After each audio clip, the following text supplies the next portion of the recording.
जय हिंद दोस्तों, स्वागत है आपका अपने YouTube channel paramilitary news Hindi में। दोस्तों, बिहार चुनाव खत्म हो चुके हैं और नतीजे सामने हैं। एनडीए की सरकार एक बार फिर प्रचंड बहुमत के साथ बन चुकी है। लेकिन इस पूरे चुनावी मौसम में एक बात फिर साफ दिखाई दी, इस देश में चुनाव के वक्त हर वर्ग को खुश किया जाता है, बस अर्धसैनिक बलों को छोड़कर।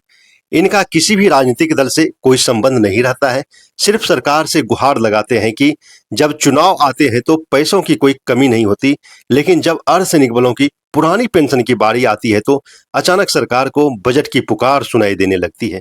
क्या अर्धसैनिक बल का जीवन आपकी नीतियों में बस खर्च बनकर रह गया है? आखिर इस अर्धसैनिक बल के दर्द को कोई क्यों नहीं समझना चाह रहा है? आखिर ये जवान किस परिस्थिति से गुजरते हैं, इसके दर्द को कौन समझेगा? कभी सोचा है एक सिपाही की जिंदगी वर्दी पहनने के बाद कैसी हो जाती है? दिन हो या रात, जंगलों की खामोशी हो या पहाड़ों की बारिश, सीमा पर खड़ा हर जवान अपने दर्द और थकान को छुपाकर सिर्फ एक बात सोचता है, देश पहले। आज मैं आपको एक ऐसी किताब के बारे में बता रहा हूं जिसमें यह जिंदगी सिर्फ कहानी नहीं, हकीकत है। किताब का नाम है जिंदगी वर्दी में, एक सिपाही राहुल सिंह की सच्ची, भावुक और प्रेरणादायक यात्रा। पहली पोस्टिंग बरसाती रातों में बॉर्डर पेट्रोलिंग, जंगलों में हाथियों और जंगली जानवरों का सामना, election duty, right control, smuggling operation और परिवार से दूर रहने की कसक। सब कुछ इस किताब में बिना किसी फिल्टर, बिना किसी बनावट के लिखा गया है। अगर आप सेना को महसूस करना चाहते हैं, एक फौजी की असली जद्दोजहद को समझना चाहते हैं या जीवन में मजबूत बनने की प्रेरणा ढूंढ रहे हैं, तो ये किताब आपके दिल को छू जाएगी। जिंदगी वर्दी में अब अमेजन पर उपलब्ध है और वो भी बिल्कुल मुफ्त। लिंक डिस्क्रिप्शन में है, चेकआउट जरूर करें, जाकर पढ़िए और एक सिपाही के इस सफर का हिस्सा बनिए। सभी से आग्रह है कि आप लोग एक बार इस बुक को जरूर पढ़ें, तभी आप समझ सकेंगे कि एक जवान किन मुश्किल परिस्थिति में तैयार होता है और अपनी जिंदगी कैसे जीता है। क्योंकि ये वही जवान है जो लेह लद्दाख की -50 डिग्री ठंडी हवा में खड़े होते हैं, जम्मू कश्मीर में आतंकवादियों से डटकर मुकाबला करते हैं, पाकिस्तान बॉर्डर पर हर सेकंड सजग रहते हैं, हिमालय में चीन से पहले टकराते हैं, नक्सल जंगलों में जहां दिन का उजाला तक नहीं पहुंचता वहां ये लड़ते हैं। CRPF, BSF, ITBP, SSB, CISF, Assam rifles, किसके त्याग को कम आंक रही है सरकार? सरकार से कुछ सरल पर कड़वे सवाल। क्या ये जवान ओपीएस के लायक नहीं है? सिविल कर्मचारियों से इनकी तुलना करना क्या न्याय है?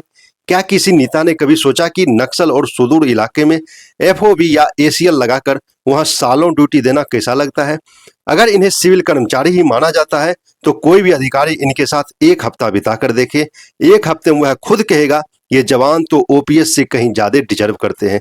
अब सबसे बड़ा सवाल, आखिर ये किस में आते हैं?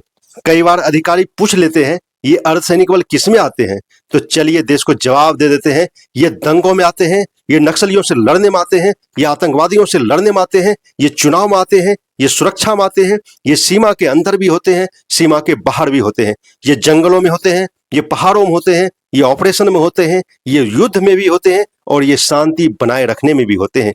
ये वही लोग हैं जिनके दम पर यह देश चैन से सोता है। एक चीख जो सिस्टम सुनना नहीं चाहता। आज अर्धसैनिक बल का जवान सबसे ज्यादा पुरानी पेंशन ओपीएस को लेकर व्याकुल है।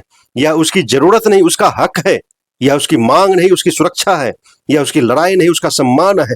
तो सरकार से आग्रह नहीं, सीधी अपील, केंद्र अर्धसैनिक बल को ओपीएस बहाल किया जाए।